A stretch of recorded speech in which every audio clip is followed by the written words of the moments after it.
très vite. Il y a Nadi Lucia, c'est Dougie Dobré. Donc voilà, j'espère que vous allez tous bien. Vidéo sûrement un peu plus courte aujourd'hui parce que j'ai pas mal de choses à faire encore derrière. Je vais en profiter pour aller visiter un petit peu Kiev. Il fait beau pour une fois, donc j'ai envie de voir de Kiev de jour.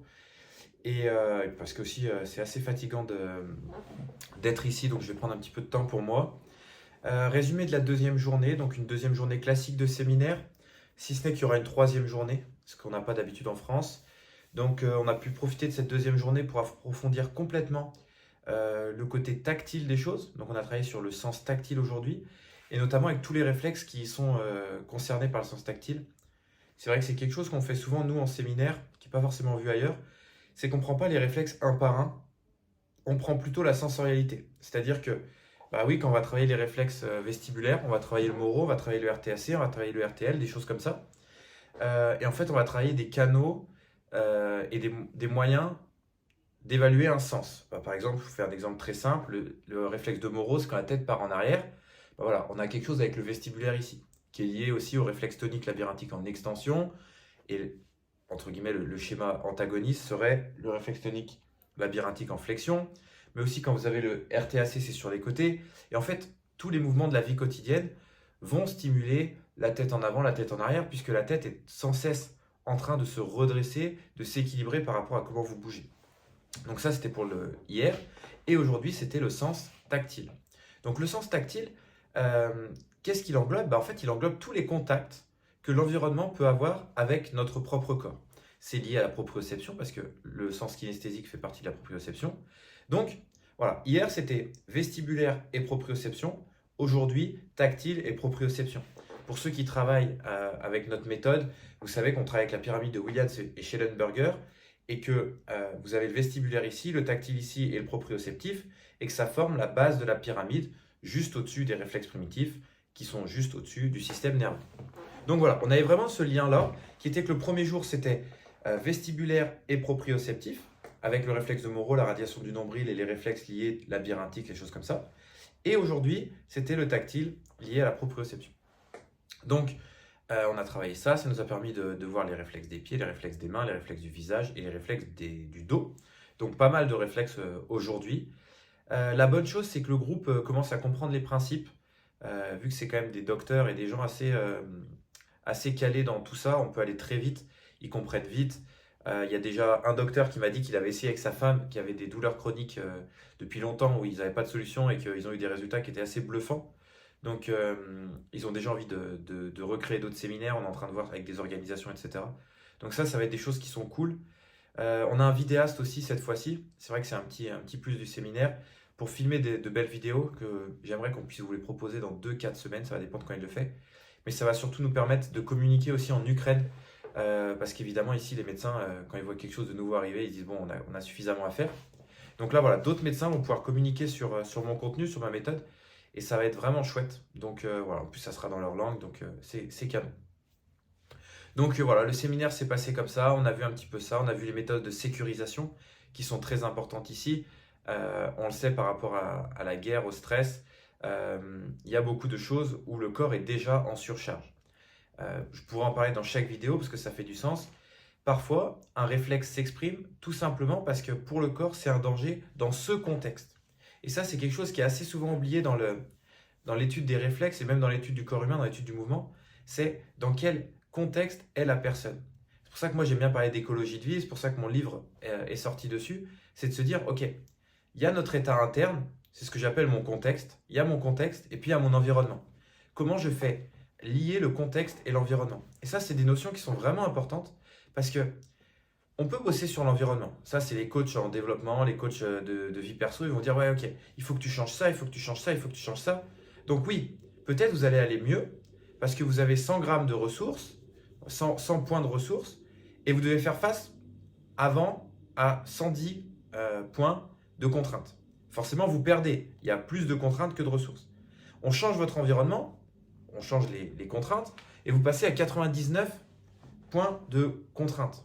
Vous avez 100 points de ressources et ça passe. C'est limite, mais ça passe. Mais on ne prend pas compte du contexte interne de la personne. Est-ce qu'elle a bien dormi? Est-ce qu'elle a bien mangé? Est-ce qu'elle a eu froid? Est-ce qu'elle a dû faire une tâche supplémentaire?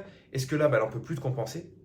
Et c'est un petit peu ça, ce dont on a parlé aujourd'hui avec les élèves, c'était la notion de contexte et d'environnement. Ok, vous avez l'environnement qui peut changer, ok, c'est un contexte de guerre.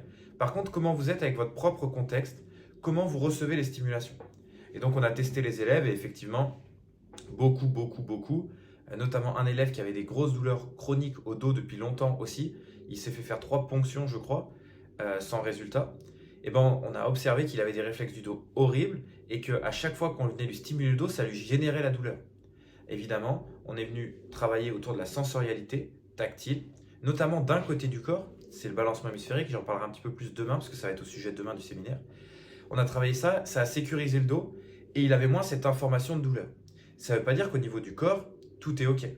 Par contre, c'est parfois intéressant, et ça c'est vraiment peut-être la partie importante du vlog aujourd'hui, c'est parfois important de casser le schéma de douleur. Moi je ne suis pas professionnel de santé, je n'ai pas le droit de traiter la douleur. J'ai le droit d'en parler, mais je n'ai pas le droit de la traiter. Donc moi, peu importe, je vais passer par la mobilité, je vais passer par le mouvement, je vais passer par la force, mais on le sait, quelqu'un qui a mal, qui est dans un schéma chronique de douleur, il va potentiellement moins bien dormir. Vu qu'il a mal, il va moins bouger. Vu qu'il va moins bouger, moins dormir, il va moins utiliser les fonctions. Il va moins aussi activer l'accélérateur et le frein sur sympathique, parasympathique. Il va quand même être très souvent en sympathique parce que la douleur peut déclencher le système sympathique et le sympathique déclencher la douleur. Ce sont des cercles. Et puis, si vous avez un moyen de sortir du cercle, c'est pas mal quand même. Sortir du schéma douloureux, c'est pas mal. Juste ramener un petit peu de mouvement. Et derrière, évidemment, avec des professionnels de santé, spécialistes, kinés, médecins, etc.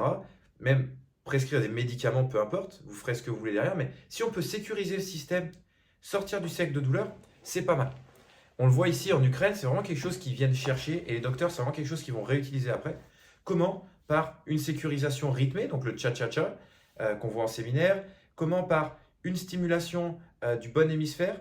On peut venir sortir du cercle de douleur pour ensuite pouvoir travailler et vraiment travailler sur la cause. Parce que la douleur, c'est rarement ce qu'on veut travailler. On veut travailler sur pourquoi il y a un danger pour le corps. Donc c'est ce qu'on a fait aujourd'hui. Et tout ça nous a mené à 2 petits cas concrets à la fin de journée qui nous a permis pour les élèves de voir un petit peu comment on pratiquait. J'étais content parce que tous les élèves étaient capables de faire les tests des 10 réflexes à peu près qu'on voit en séminaire et ils les testaient plutôt très bien. Donc ça veut dire que c'est des gens qui vont pratiquer dès le lendemain et ça c'est chouette. Donc les deux cas concrets de la journée, au début c'était une fille, je crois qu'il y a 8 ans. C'était la fille d'une des docteurs qui était ici, de Anna. Et son problème, c'est que elle avait des douleurs un petit peu à la nuque. Impossible de lui toucher la nuque parce qu'elle avait des gros frissons à chaque fois qu'on lui touchait la nuque. Mais ce qu'elle exprimait, elle, comme problème, c'est qu'elle avait du mal à respirer et qu'elle entendait très mal. Donc, on a travaillé les réflexes, on a fait des tests au niveau de l'audition, des choses comme ça. Sur les tests, ça passait, elle disait qu'elle entendait, mais c'était dans le quotidien où des fois elle avait du mal. Impossible de se mettre en arrière aussi. C'est une enfant qui fait de la gym, elle n'arrivait pas à se mettre en arrière. Donc, on avait ces idées-là. Et puis surtout, des grosses difficultés au niveau de la bouche. On voyait qu'elle a la bouche vraiment en avant. De temps en temps, des grosses respirations comme ça. Et du stress, beaucoup de stress. Donc, on a fait les réflexes. Radiation du nombril qui bougeait un petit peu. Un moro exagéré. Après, c'est des enfants, donc il est toujours assez actif malgré tout à cet âge-là. J'observe moi quand même que chez les enfants, quand il y a le moro, ça fait toujours des grosses réactions. Et puis un RTAC aussi très fort. Donc gros problème de coordination, des difficultés à faire les mouvements croisés. Voilà, un petit réflexe au niveau du dos. Rien de fou. Et par contre, gros réflexe au niveau du visage à gauche. Donc ça, c'était intéressant parce qu'on pouvait se dire, vu que c'est par rapport au visage, le lien est là. Donc on teste. Et 8 ans, c'est l'âge limite où je commence à faire le balancement. En général, après 7 ans, je commence à faire un peu de balancement. Et je commence à faire du tactile. On a un petit peu de résultats. Et puis après, c'est vrai que je me dis, il y a quand même un trouble au niveau de l'auditif. Elle se plaint qu'elle a du mal à entendre. Donc, je commence à la stimuler au niveau auditif. Donc là, vous allez peut-être avoir la vidéo de ce que j'ai fait. J'ai d'abord fait des claquements de doigts. Et tout de suite, je lui ai posé la question, est-ce que c'est agréable? Est-ce que tu aimes bien? Évidemment qu'elle n'aimait pas. Donc, je lui ai demandé sa musique préférée. Elle était un peu timide, elle ne l'a pas fait. Donc, je lui ai demandé si elle voulait écouter une musique française. Donc, on a travaillé avec une souris verte. Donc, c'était assez marrant pour moi de faire un balancement hémisphérique avec une souris verte qui courait dans l'air. On a travaillé sur le son et ça a commencé à débloquer des choses. On a senti déjà que rien qu'avec la stimulation auditive à l'oreille gauche, le réflexe, en tout cas l'expression du réflexe du visage disparaissait. J'ai aussi observé que sur les premiers tests, dès qu'il y avait un réflexe actif, ça déclenchait une hyper-réaction ventilatoire. Après le balancement hémisphérique, donc après la souris verte dans l'oreille gauche, on a pu tout retester et il n'y avait plus de schéma respiratoire exagéré. Donc déjà, on sentait qu'au niveau du stress, on avait touché quelque chose. Évidemment, compliqué de travailler en intégration isométrique à cet âge-là. Donc on est passé directement par des exercices qu'elle peut faire en contrôle moteur. Et on a essayé de faire Moro. Et pareil, vous aurez sûrement les images. C'était très compliqué pour elle parce qu'en fait, déjà, et c'est mon avis, on ne travaille pas Moro du même côté. C'est-à-dire que si vous, je vous dis comme ça, si vous venez travailler Moro en flexion et en extension du même côté, vous passez à côté d'une grosse chose parce que vous venez stimuler un hémisphère. Si c'est l'hémisphère trop stimulé, c'est pas forcément bon. Donc c'est quelque chose que je vous conseille pas. Et en fait, c'est ce qui se passait avec cette petite. Parce que elle a du mal à croiser la ligne médiane, elle avait du mal à coordonner le haut et le bas à gauche et à droite. Donc, j'ai dû la guider sur des mouvements. Je me suis rendu compte que même en la guidant, les mouvements croisés, c'était compliqué. Donc, encore une fois, adaptation, on est passé sur la fleur de Moro. La fleur de Moro, elle le faisait plutôt bien. S'ouvrir, se fermer, s'ouvrir, se fermer. Je crois que l'histoire qu'on lui a racontée à elle, c'était l'étoile de mer ou l'ange dans la neige. Je ne sais plus lequel on a utilisé par rapport aux deux enfants des 2 derniers jours. Et du coup, elle faisait ça. Et puis après, effectivement, je me suis dit, mais combien de fois on va lui faire faire? Pour les enfants, le nombre de répétitions, ça ne veut rien dire. Donc, j'ai mis une souris verte et je lui ai dit, bah voilà, tu fais cet exercice le temps de la chanson. Donc voilà, elle faisait Moro avec une souris verte dans l'oreille gauche pour sa stimulation. Et c'était cool. Elle se relève et là tout de suite elle dit oh je me sens fatiguée. Elle se relâche, donc on sent qu'on a activé quelque chose, on sent qu'au niveau encore une fois système parasympathique se déclenche. Je vais en parler beaucoup, mais dans un contexte de guerre en Ukraine, une grosse partie de mon travail c'est d'être capable de remettre du parasympathique quand les gens sont en sécurité. Je ne veux surtout pas moi leur déclencher du parasympathique dans la rue, parce que depuis que je suis là, on a eu déjà 2 fois les sirènes. Il y a encore eu les sirènes hier. Je ne veux pas que les gens soient en parasympathique quand il y a les sirènes. Ça n'a aucun intérêt. Le sympathique, il est là pour nous protéger aussi. Mais par contre, là, on était tranquille, on est dans un sous-sol, on est protégé même des bombes, etc. Bon, ok, là, tu peux te déclencher. Et derrière, tout de suite, elle allait faire un câlin à sa maman, elle s'est relâchée, c'était très cool. On a refait les tests, évidemment, c'était bien mieux. Et du coup, pour cette petite, on a fini par des jeux, tout simplement. On s'est assis l'un en face de l'autre. Encore une fois, ça va être des images, je pense, assez mignonnes que vous allez voir. Où en fait, on faisait des jeux, on tapait dans la main, on faisait les 2 mains et on voyait que c'était déjà compliqué pour elle. Ensuite, on a rajouté une balle, on la faisait tourner autour de nous, on faisait ça. On a fait des jeux du miroir, je faisais un mouvement croisé, elle faisait un mouvement croisé, toutes ces choses-là. Voilà comment s'est finie la séance. Évidemment, c'est la fille d'un des docteurs, donc elle va s'organiser avec un autre docteur pour que la fille soit un petit peu suivie. Ce que moi je conseille dans ces cas-là, c'est de continuer la stimulation à gauche. Donc c'est-à-dire que si elle regarde la télé, si elle parle à sa mère, des fois à la maison, peut-être plus se mettre de son côté gauche pendant quelques temps pour venir stimuler l'ouïe à gauche et voir ce qui se passe au niveau des problèmes d'audition. Parce qu'en fait, ça se trouve, le problème auditif, il n'est pas des 2 côtés, il est juste que on a l'impression qu'il y a un gros problème puisque le côté droit est surchargé et le côté gauche trop faible. Du coup, quand le côté droit veut plus travailler parce qu'il a trop fait, il se stoppe et le côté gauche ne peut pas prendre la relève. Donc si progressivement on vient stimuler le côté gauche avec sécurité, surcharge progressive, on va pouvoir relâcher le système du côté droit et évidemment ça va tout relâcher et ça va permettre à l'enfant de pouvoir faire face à un stress sans que ça soit une alerte. Juste se dire ouais, il y a du son, je peux le gérer parce que de toute façon j'ai mes 2 oreilles qui sont capables d'entendre. Évidemment, fin de séance, plus de problème de respiration exagérée, mais c'est compliqué à dire que c'est une réussite puisque en fait c'est dans le quotidien que ça la gênait. Donc la consigne, ça a été, on moniteur ça, on voit cette semaine, quand c'est qu'il y a des problèmes de respiration pour les parents, on les note, on voit si c'est plus ou moins. Si on voit qu'il y en a moins, on sait qu'on avance dans la bonne direction. Si on voit qu'il y en a plus, ça veut dire peut-être qu'on a surchargé le système, il faut ralentir. Là déjà, apparemment, c'était assez étonnant qu'il n'y ait pas de en autant de temps, donc ça semblerait qu'on avance dans la bonne direction. Elle a pu à la fin se mettre complètement en arrière alors qu'elle ne pouvait plus, mais c'est normal parce que son Moro avait été travaillé. Voilà, vous aurez les tests aussi, le avant et après que vous verrez, où il y avait un énorme stress et puis à la fin, elle se laisse tomber et il y a un petit pas en avant. Voilà comment s'est finie la séance avec cette petite, donc une séance assez intéressante. Toujours cool parce que vu que c'est la fille d'un des docteurs, vous imaginez bien que pour faire comprendre aux docteurs le concept, quand c'est sur leurs enfants, c'est plus cool. Et ensuite, c'était la tante, donc la sœur de la docteure et la tante de la petite, qui venait pour une douleur chronique à la nuque, où depuis 3 semaines, c'était mais vraiment catastrophique. C'était vraiment, vraiment, vraiment compliqué pour elle. Elle a vu plein de kinés, etc. Il n'y avait pas de douleur, il n'y avait pas de progrès, pardon, sur la douleur. Donc comme j'ai dit et comme je répète tout le temps, moi je ne travaille pas sur la douleur, je n'ai pas le droit. Donc je suis venu travailler sur le système nerveux. Et donc on fait les tests. Effectivement, un réflexe tonique asymétrique du coup très fort. Un Moro qu'on ne peut pas vraiment tester parce que de toute façon mettre la tête en arrière, c'était pas possible.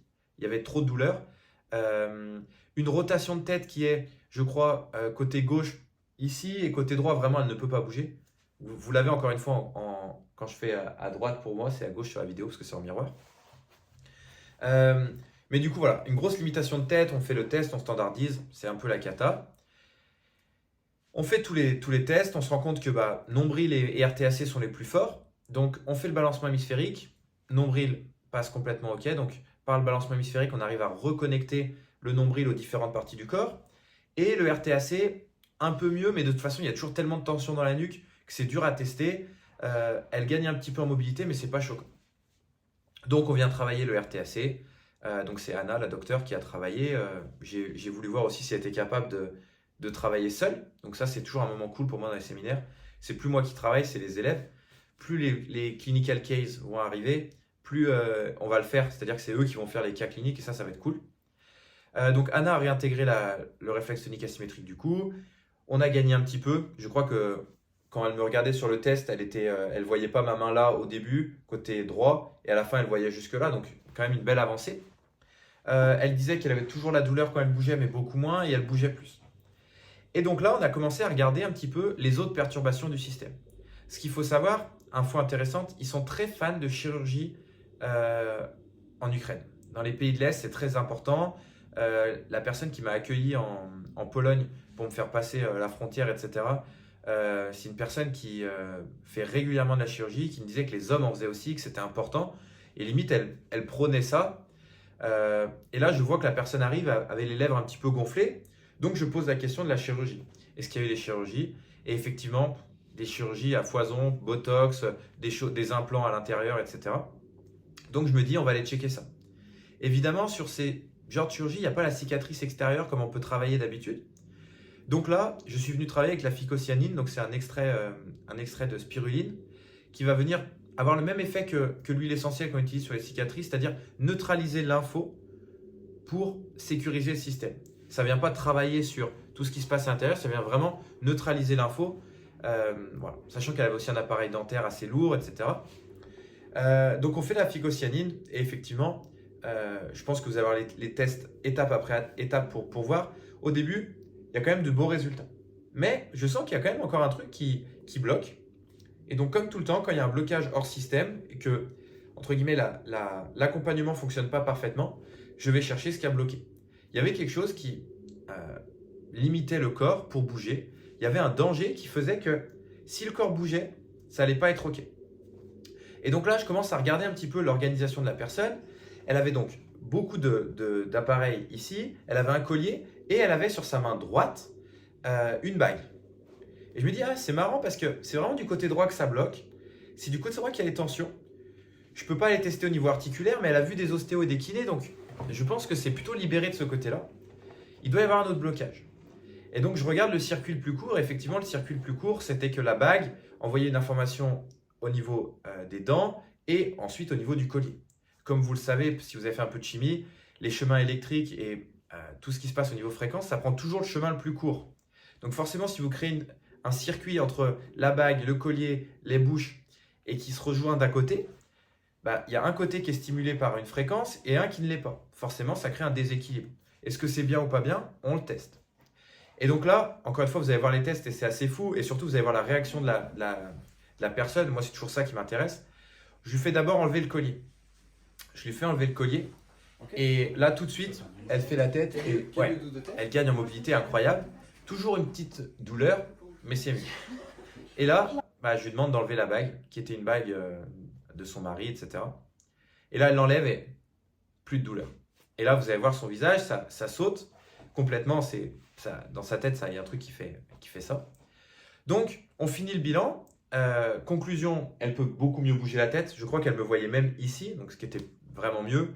Là, vous allez avoir les images de profil parce que je filmais sur le côté, mais on fera un réel, je pense, dessus avec la caméra de face parce qu'on avait le vidéaste. Je pense que ça va être incroyable le avant-après. Mais encore une fois, même chose qu'hier, le avant-après, peu m'importe. Dans le sens où, derrière cette personne, il faut qu'elle travaille. Ce qui est sûr, c'est que quand on discute avec elle, elle dit « mais moi, je ne vais pas enlever ma bague et je ne vais pas trop enlever mon collier ».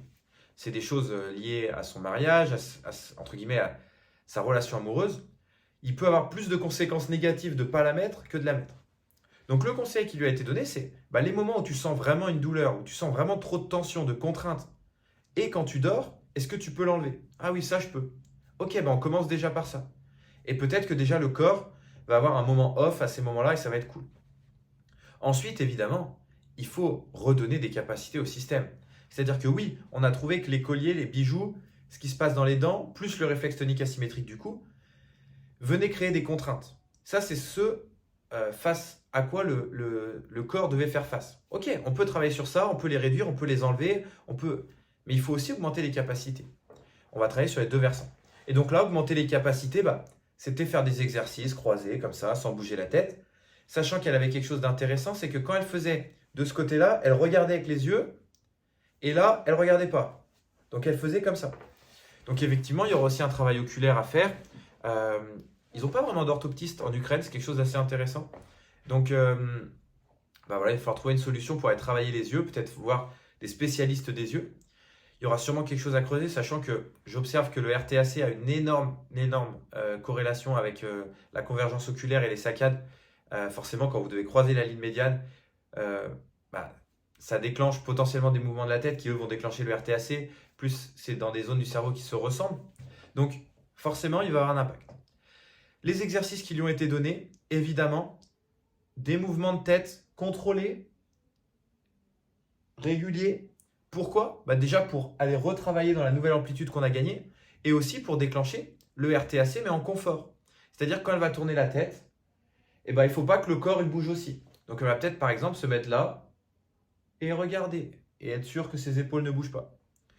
Forcément, elle est repartie aussi avec son balancement hémisphérique. Je donne 3 exos maximum à chaque fois pour être sûr que les gens font. Donc elle avait balancement hémisphérique qui était avec 2 balles à picot dans la main gauche et dans le pied gauche. Elle avait ses exercices au niveau de la tête et des exercices au niveau moteur, c'est-à-dire croiser la ligne médiane, les cross-crawls, les exercices comme ça. Donc sur le RTAC, on a ciblé la rotation de la tête sans activation des épaules et ensuite on a bougé activation du corps sans rotation de la tête. Comme ça, on redonne du contrôle moteur. Évidemment, c'est la sœur d'une des docteurs. Elle fera ses séances 1 ou 2 fois par semaine. C'est quelque chose sur lequel j'insiste beaucoup ici. Je leur dis vraiment d'accompagner les gens. Moi, les gens qui font des séances miracles, j'y crois, mais 0%. Déjà, quand vous voyez les gens chaque semaine, vous vous rendez compte qu'au bout de 4 et 5 jours, il y a un jour où ils ont oublié de faire les exos. Et encore, on se rend compte que nos élèves, on met beaucoup d'importance sur ça. On leur dit expliquez bien aux gens, montrez aux gens pourquoi ça fonctionne. C'est pour ça qu'on fait des vidéos tout le temps, c'est pour ça que nos séminaires sont filmés. Montrez à quel point ça impacte. Comme ça, les gens le font plus. Mais même les gens qui le font plus, même quand vous avez donné tout ça, si vous laissez les gens dans la nature, le corps va s'adapter et ils vont se retrouver dans une autre situation où l'exercice n'aura plus de sens pour eux. Donc il faut voir les gens régulièrement. Moi, j'aime bien les voir 1 fois par semaine parce que je peux. Si jamais vous ne pouvez pas, 1 fois toutes les 2 semaines, 1 fois toutes les 3 semaines, mais même 1 fois par mois, c'est peu. Essayez de voir les gens plus régulièrement. C'est la consigne que je leur ai donnée. On va évidemment faire la carte des praticiens en Ukraine. Vous avez la carte des praticiens en France. Peut-être que vous allez la voir ici en image, que Loane va vous la mettre. La carte des praticiens en France, en Europe, il y a des points bleus de partout. Donc c'est facile d'aller voir des gens et c'est facile de consulter. Moi, c'est vraiment quelque chose que je vous recommande. Ne faites pas une séance pour les réflexes, faites-vous accompagner. Et très souvent, moi, je refuse des consultations et je dis aux gens, je ne pourrais pas te suivre, donc va plutôt vers telle personne parce que lui va pouvoir te suivre chaque semaine. Elle va pouvoir te suivre chaque semaine. Donc voilà un petit peu comment ça s'est passé aujourd'hui. la petite anecdote de fin de séminaire quand même que je dois vous raconter.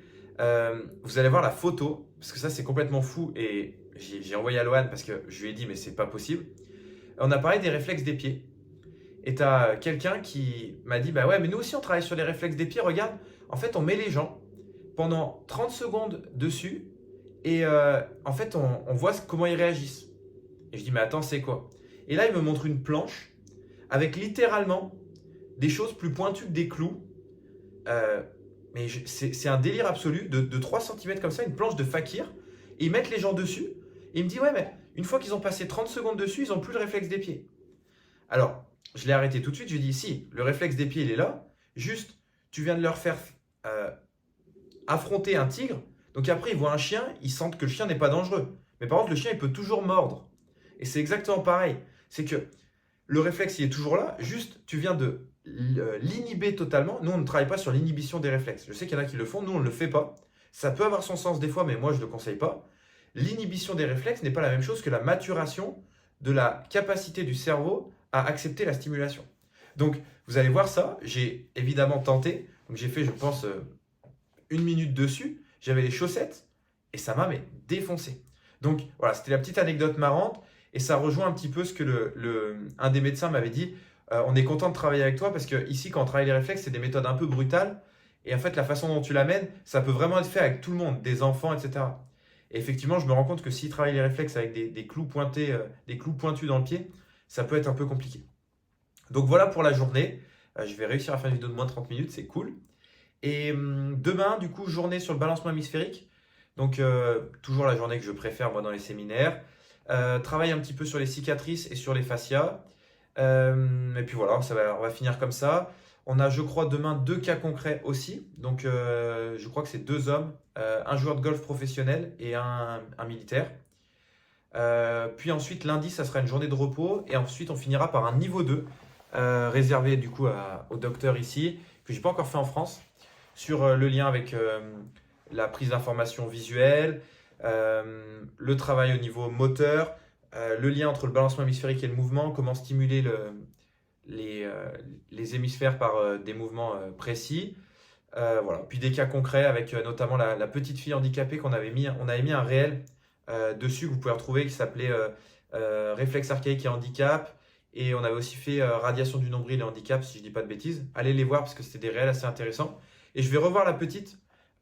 Donc 3 mois après, elle a travaillé avec une des docteurs du premier séminaire. Donc on va voir ce que ça donne un petit peu. Et puis je crois qu'on va avoir aussi un amputé de guerre. On va avoir des cas assez intéressants. Donc n'hésitez pas à vous abonner. N'hésitez pas à commenter ici, à nous poser les questions que vous avez sur le séminaire, sur le voyage en Ukraine, sur la vie. Sur Instagram ici, n'hésitez pas. Pensez à partager, ça fait toujours plaisir. Et puis on se retrouve normalement demain pour une nouvelle vidéo.